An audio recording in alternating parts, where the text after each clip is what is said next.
Yo, if I didn't do something, I'm not staying in jail for it. I don't care if y'all call me a real nigga or not. I'm not staying in jail for it. There were 4 people in that car.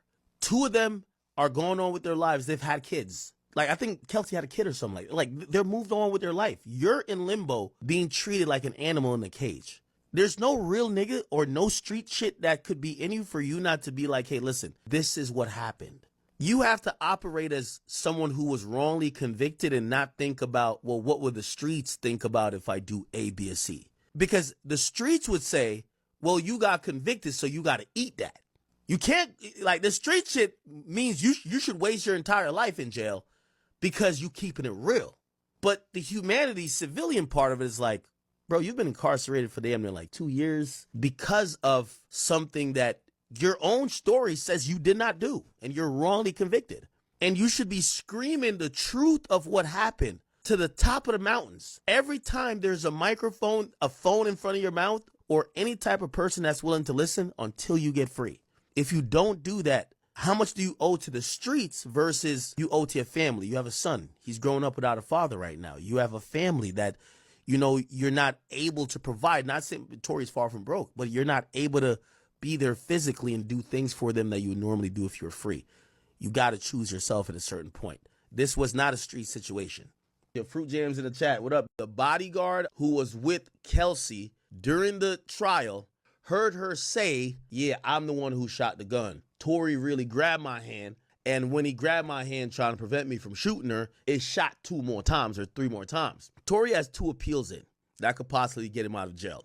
One is the appeal for the entire case. They've raised objections, or some things weren't raised as objections, and that's becoming a problem. But, you know, through the objections and also these procedural errors and also things that maybe the judge should have ruled differently on, they want to get a new trial.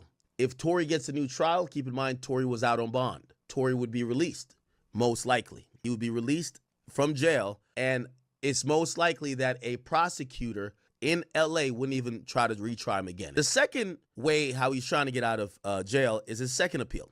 It's called a writ of habeas corpus. Now, what that is this legal idea that you could submit a writ of habeas corpus to compel the government to tell why someone's freedom is taken from them. It would compel the government saying, okay, despite these things, why is he locked up?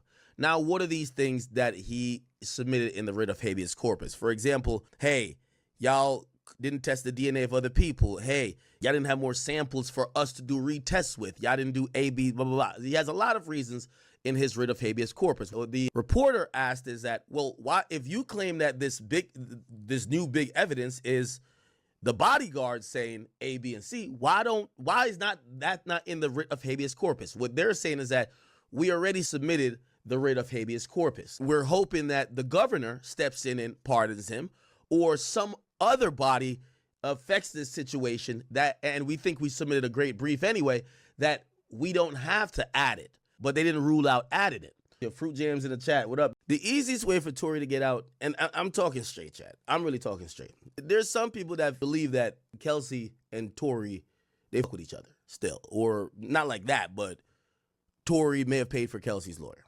Kelsey got immunity. They can't convict her of shooting Meg. If she came out and said, bitch, I did it, Tory walks free today. She won't go to jail for that, but she's still gonna go to jail because of perjury. That's why she was tripping up on the stand. They felt the prosecutors knew this. They were like, oh, you trying to take up for Tory after we gave you immunity? I bet we're gonna ask you questions that if you ever change a statement, you're going to jail. She not finna go to jail for Tory. I think the play all along was for her to motherfucking get immunity and eventually go up there and be like, I'm gonna be honest with you, I shot that bitch. But the state knew, like, you gave her immunity. If she does that, your case is so fucked and you look stupid.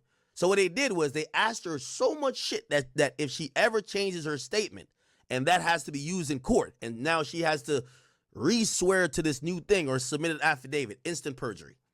Instant perjury. Your Fruit Jams in the chat. What up? But I think the play was Kelsey cooperate with the state, act like she about to sink Tory, come to trial with immunity. She probably told, say, yeah, I did touch the gun, but I don't want y'all to charge me. All right, yo, we need your testimony. All right, give me full immunity. She gets full immunity, and she was going to go on the stand. I shot that bitch. Tory walks free. But after she done seen the prosecutors peep the play and put so much, they turned her whole testimony into, you're going to jail for perjury if you ever do it. She ain't going to do, like, what perjury carries? Let's look. Perjury, California. Penalty. Carries up to 4 years in state prison. She not about to face that. Like, you crazy as hell? Like, she don't fucking Tory like that now. She got a whole different man and a kid. Like, she good. You get what I'm saying? Your Fruit Jams in the chat. What up? Because think about this. Chat, I'm just making obvious sense here. The whole time during the trial, Tory was pointing the elbow. He ain't never say it directly, but he was pointing the elbow as, hey, I don't know who did the shooting, but it wasn't me. Bro, there's only 4 people in the car. The driver DNA ain't found on shit. They're not looking for the driver. Meg was fighting with Kelsey, and Tory was arguing with all 2 of them, both of them. It was kind of like, yo, why y'all ain't check Kelsey? She could have been the shooter. If I'm Kelsey, I would have been blasted Tory. Yo, fuck nigga, stop. Yo, fuck nigga, stop insinuating I shot that, bro. The only way you don't do that is if you really shot that. And I ain't even call Shorty, I know because I'm talking about her in a victim sense. I don't want to call her the B word, but that's the only way you don't. Like, why do you think Kelsey ain't pop out and violate Tory? Like, yo, fuck nigga, man, stay in jail, nigga. Stop saying I shot him, nigga. Take your responsibility. You shot her, nigga. Nigga, Tory's team is clearly now saying Kelsey, nigga, they said they got even somebody from Kelsey's team saying Kelsey did it.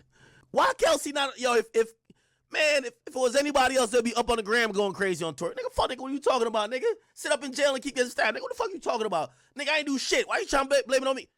It's either Kelsey really shot the girl, or Kelsey part of some type of play where she knows she got immunity and she just gonna play the background saying, well, y'all could blame it on me, I just can't say it myself. Y'all could blame it on me, I just can't say it myself type shit. Because if I say it myself, it's perjury. Kelsey's been too quiet. Like, it's only 2 reasons why. Nigga, I've asked her, yo, Kelsey, I want to talk to you about it. Oh, I want to talk. What you mean you want to talk about this? Yo, Fruit Jams in the chat. What up? Apparently when Tory gets this lawyer, she tells him, we can't beat this shit. Take a plea. Tory says, I ain't do it. And I think the evidence they have against me is weak. I'm not taking a plea. This is allegedly. She says, yo, you should probably just take the plea. He says, no, let's explore otherwise. Now she said, all right, fine. Let's see if we could go otherwise. Tory's like, yo, we could probably do the defense by saying Shorty did it. She comes out and says, nah, I don't think that's going to work, bro. She gets dropped off the case. So already, that's kind of a red flag. Your lawyer's trying to get you to take the plea. Usually how it works with lawyers, your lawyers will lay everything on the table, but as soon as you say, let's go to trial, they bunker down it's time to go to trial. They don't try to get you to take the plea. You know what I mean? They're not trying to like, nah, bro, you should take. But allegedly, maybe that's what happened. Okay, cool. So she eventually gets off the case, but then she drops a book, and this becomes interesting. So you're telling me she quits being Tory's attorney, and then a co-executive produces a Hulu television series called Reasonable Doubt? Now, just a little bit of Googling.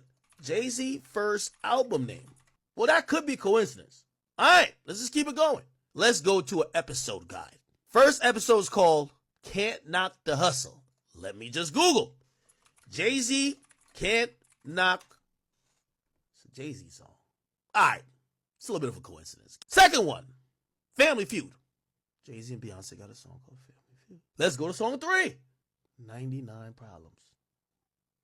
I don't got to Google that one. So you telling me my lawyer that's defended me against Jay-Z's company, Roc Nation's, like one of their biggest assets, Meg, quit defending me and drops a TV show and names the show after Jay-Z's infamous classic album, Reasonable Doubt, and every episode is named after a Jay-Z song?